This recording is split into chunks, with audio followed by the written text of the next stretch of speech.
Thank you, Milton. Milton Friedman doing these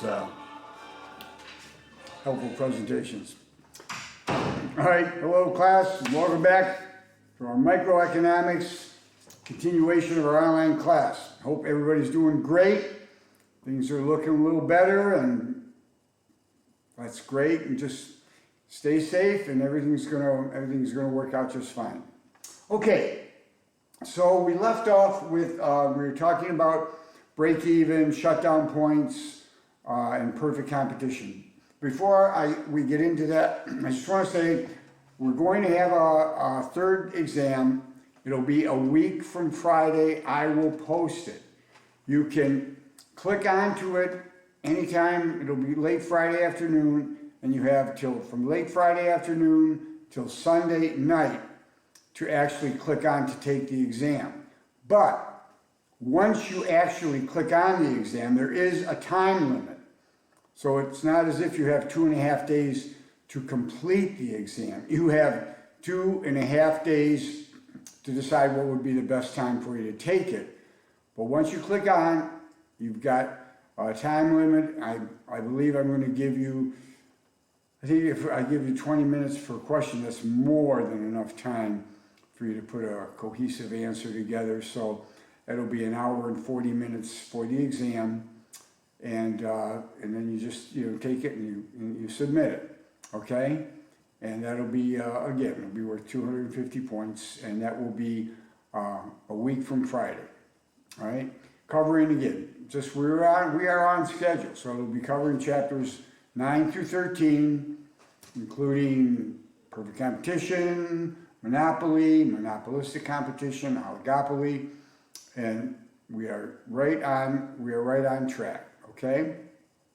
All right, so we finished off with talking about break-even points and shutdown points, and in the long run, what happens? And in the long run, we're talking again, we are still on perfect competition. We'll end up with a situation that looks like this, where the firms are earning zero economic profits. Now, again, remember, earning a zero economic profit is not as bad as it sounds. I mean, if your accountant came to you and said, hey, guess what? You've earned zero economic profits for the last 6 years, that would be something to worry about. But an economist telling you you've earned zero economic profits, it's not that bad. You've covered all your explicit costs, you've covered all your implicit costs, you've paid yourself, and there's no other activity that you could have done any better at. So that's not a bad thing in economics. Okay, so in the long run, firms are earning zero economic profits. Because quite frankly, in the shorter run, if the price is high and they're earning positive profits, there's going to be what we call entry into the industry, meaning more producers or more suppliers are going to come into that business, which will what? Which will drive the price down. Conversely, if everybody's losing their shirt, if the price is just too low, well, what would you do? You would probably exit the industry and put your equipment and people doing something else. And where industries are leaving, companies are leaving the industry, that's going to drive the price back up. So eventually it will settle at this point, okay? Now, we also talked about the supply curve for the individual firm resembling the marginal cost curve. Now, if we take all the firms together and we talk about the market supply curve, all right? Just remember what we talked about with elasticity. And this principle proves out true right here. What did we say? Well, we said more time, more elastic. And that's exactly what happens here for the market supply curve. The market supply curve, as time goes on, we have more time, it starts to flatten out and it eventually becomes a horizontal line. Okay? So, that's where we end up here. Now, what has happened at this equilibrium point in perfect competition? Well, costs are minimized. Why is such a great condition to be in? Costs are minimized. There are no wasted resources. So the companies aren't wasting any resources. And the allocation, remember that's also important, the allocation of goods to consumers is efficient. Every consumer who is willing to pay the price for what it costs will get the good or service. And there are no mutually beneficial transactions left unexploited. Okay? So, in general, perfect competition is efficient. Now, there was one other point in the book. They talked about sunk costs. Sunk costs, and we'll just say this as an aside, those are costs that you've already spent.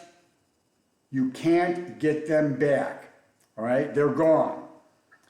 And I like to stop for a moment on this particular concept, because sunk costs, not only in economics, but in your life, we all have gone through something, and we have spent time, money, energy, whatever it is, into whatever it is. It's a business, whether it's a relationship, whatever, and it's all gone, and it turned out badly. The only thing you can do with a sunk cost is forget it. You cut the chain, you let it sink, and you let it go. And you don't go back and harp on it. So, for all of you individually, remember, if this happens to you, and unfortunately it seems it'll happen to pretty much all of us, we have done something, spent something, wasted what we thought was a waste of now time and money and effort. If it's a sunk cost, you learn from it and you move on. And you don't go back and harp on it. Because you're all young, you've got your whole lives ahead of you. You don't want to be dragging those sunk costs with you for the rest of your life. So you cut that chain and you let the cost sink. For instance, the drug companies. How often will a drug company invest millions and millions of dollars and it ends up the drug doesn't work? Well, if you're the president of the drug company, what are you going to say? Well, that's it. We're out of business. No, that is a sunk cost. You cut the chain and you let it go. Okay? All right. So now we're going to be moving in to another of the 4 market structures. And again, remember the 4 market structures: perfect competition, monopolistic competition, oligopoly, and monopoly. So we're going to jump all the way from perfect competition all the way to what we could consider no competition, because you're a monopolist. What is it with monopoly? Besides, it's not the board game from Parker Brothers. Monopoly, it's one monopoly. It's one seller. And what is it about this seller? Well, this seller is the single producer or seller of an undifferentiated product with high barriers to entry. That's the starting point for a monopoly, okay? Now, it could be something such as De Beers, and just about every economics book you'll see De Beers controlling the diamond industry in the world for many years they did. That was always a classic example. But why monopolies persist? Well, just like we were saying, control of a scarce resource. They used De Beers in controlling the diamonds. For instance, if they discovered a huge mountain that they controlled, and the whole mountain was made out of diamonds, do you think they'd be saying, "Oh, that's great, let's dig those up, cut them, refine them, polish them, and let's get them to market"? No, they're not going to do that. Because if they did, basic economics, if you have more of something, and it doesn't matter what it is, and whether we talk about more of this good or that good, the more you have, typically, the inverse relation, as the quantity goes up, the price of it goes down. So they're not going to let those go to market. So, but they control the market. Just like Alcoa, for many years, controlled the bauxite mines in the world, which was a prime ingredient in making aluminum. Okay, so that's the easiest one to understand. If you've got something that nobody else has, and it's not easily replaceable, you've got a monopoly. All right. Talk about monopolies persist because of increasing returns to scale. As you're investing more, you're getting bigger, and you're getting a bigger and bigger, or they say, bang for your buck. Let's say it's the 1890s and you were laying down gas lines in a major city. You've got the main trunk line and all the feeder lines already in. And now you're going into different suburbs, or for instance, if you're in New York, into Queens, into the Bronx, into Brooklyn, and you're getting more and more bang for your buck as you're expanding and getting bigger and bigger. Who's going to touch you? No one. No one can get in because you've already got that groundwork and you've gotten the increasing returns to scale, which I had an old economist teacher once said economies of scale meant, it just meant the general advantages of bigness. And when you think about it, that is true. You're getting increasing returns to scale, you're getting bigger, and as you're getting bigger, you're getting a bigger bang for your buck, and no one is going to be able to come in and touch you. So we'll get into that in a minute. Typically, utilities are considered natural monopolies because a company going into a city or a town, whether it's water, electric lines, whatever, they come in. Usually one company can serve the city efficiently. It's rather inefficient to try to have two, for instance, gas companies piping in the gas separately. There's just not enough of a market for two. So in those cases, they call it a natural monopoly, where the market is just big enough for the one firm. And we'll talk about that in just a minute, okay? All right, initial investment costs. Okay, in your textbook, they talk about, what bank is going to loan you funds if you say, well, I want to go up against some entrenched company that's got the market pretty well cornered. Chances are you're not going to get a loan from the bank. So that's very difficult to come by, the initial investment costs. Technological advantage. Now, these can be fleeting. I know in days of technology, it seems like every month or so there's new apps for this or that, but you may have a technological advantage today, and it may be gone tomorrow. It even happens more rapidly now. I remember back in the 1960s, if you had an AM and then an AM/FM radio, and then all of a sudden you had a 4-track player. That was a big deal. And if you had the monopoly on 4-track players, boy, that was pretty good. However, they came out with 8-track players. Then you had if someone else had a monopoly on the 8-track player, great, but it changed. It's only temporary, because what happened? Well, they came out with these little cassettes, and the cassettes were really popular, and they were a heck of a lot smaller. And if you had a monopoly on that, great, but the technology changed again, and then we had these little silver CDs that were really popular.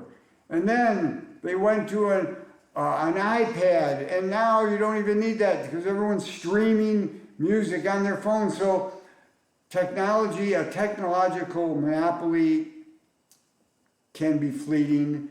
It doesn't necessarily mean it's going to last for years and years. So what you'd have to do, you'd have to get the biggest bang for your buck that you could while you have that. All right, so that's technological advantage. Network advantage just means that the bigger you are and the more folks that use your product, whether it's Apple's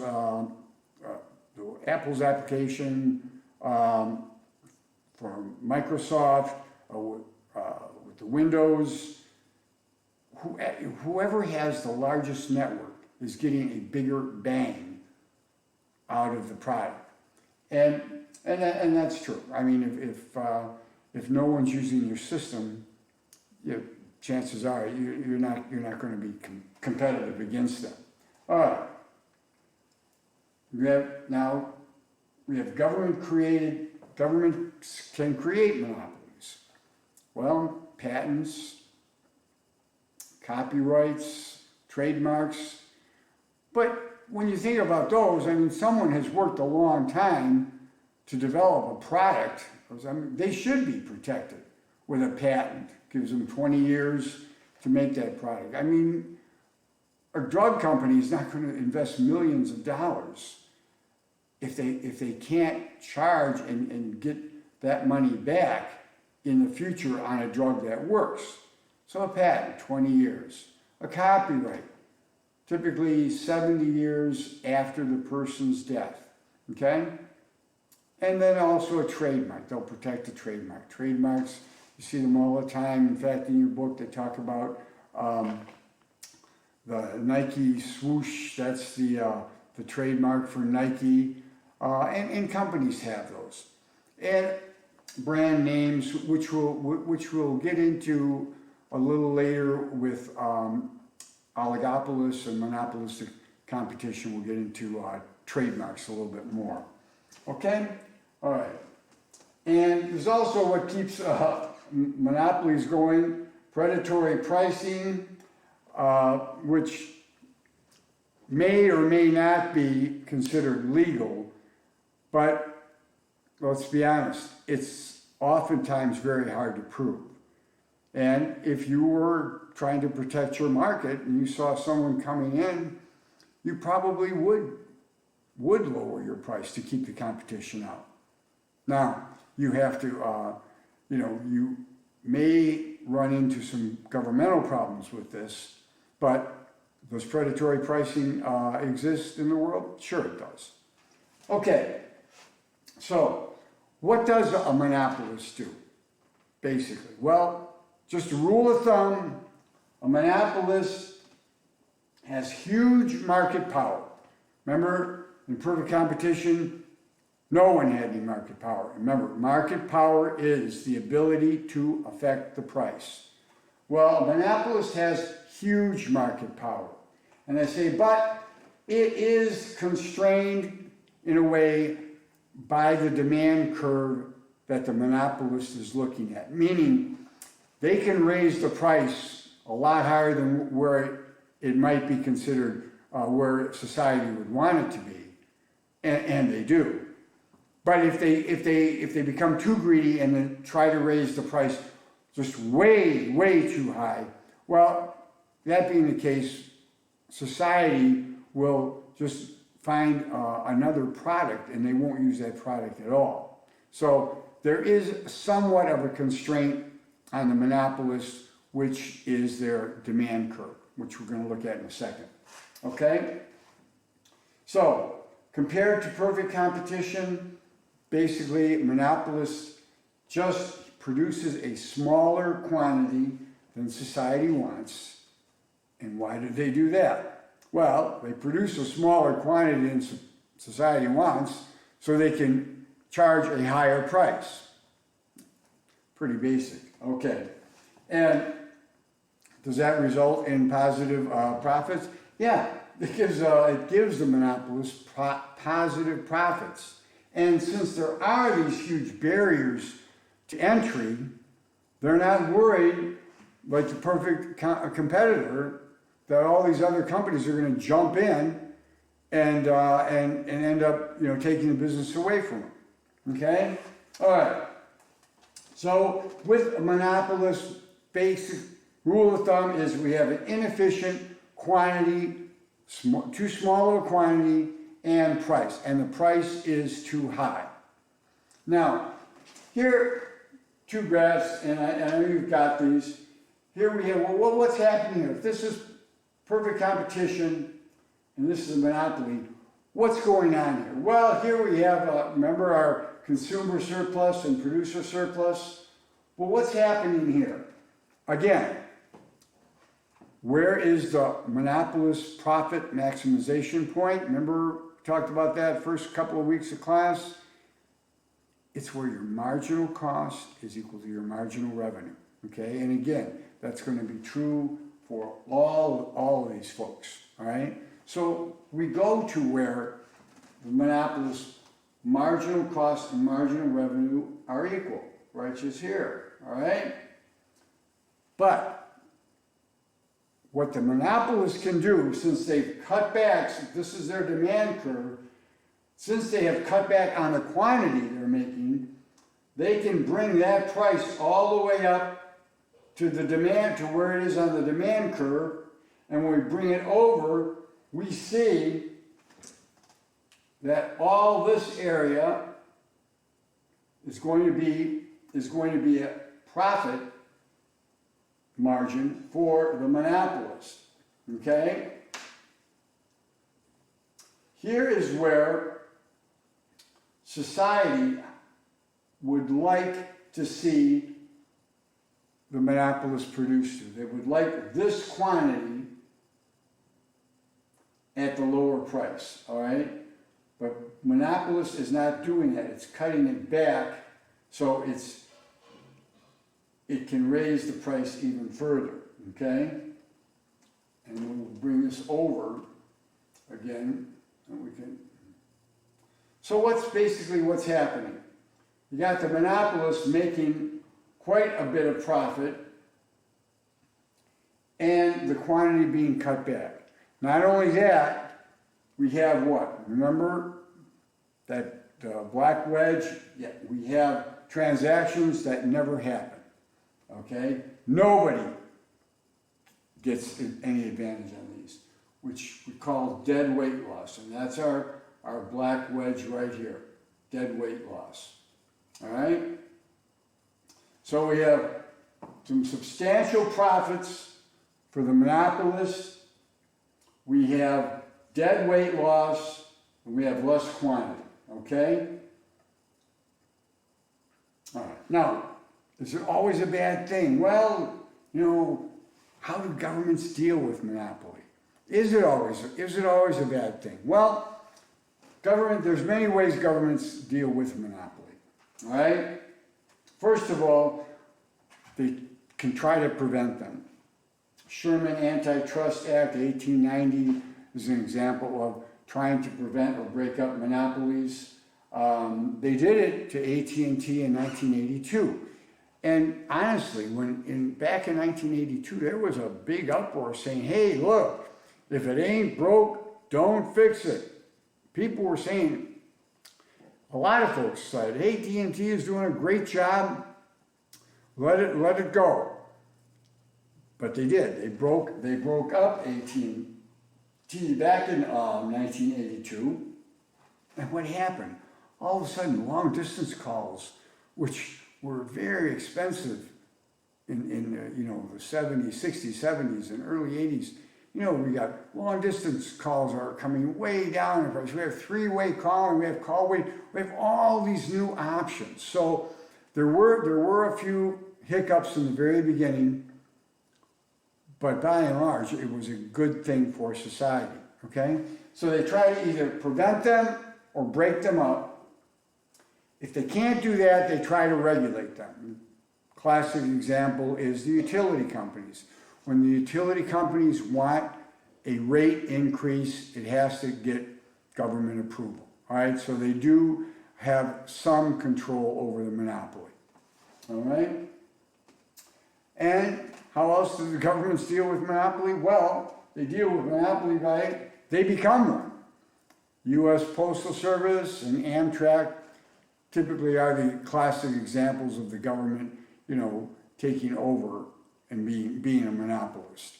However, and we have to look at when the government does this, the government employees don't have the incentive to keep the costs down as much as an individual firm. So typically, this is no disparagement to Amtrak or the US Postal Service, but typically their costs are higher and they're not as efficient, right? Okay. So we've got typically higher costs, and then we get into monopsony. Now monopsony is not one seller, but monopsony is one buyer. And that means some company can come in and buy up all the resources. Classic example would be a mining town, a mining company coming to a small mining town, buying up all the labor of this town, and then setting up the company store, which typically charged a lot more than it should, but they gave the workers credit. So they kind of tied them to the company store. Now, just like a monopolist, what does a monopolist do? Cuts back on the quantity to drive up the price. As we see here, cuts back on the quantity to drive up the price. Monopsonists is the opposite. They buy up the labor to drive the wage down, okay? And if you've got YouTube, classic song is Johnny Cash, 16 Tons. And that shows you a monopsonist coming to town and the evils of a monopsonist, all right? Okay, well that pretty much covers what we wanted to today. Anything else I will clean up in our next lecture, and then we'll go into oligopoly and monopolistic competition, and we'll have everything, don't worry, we'll have everything covered before a week from Friday, all right?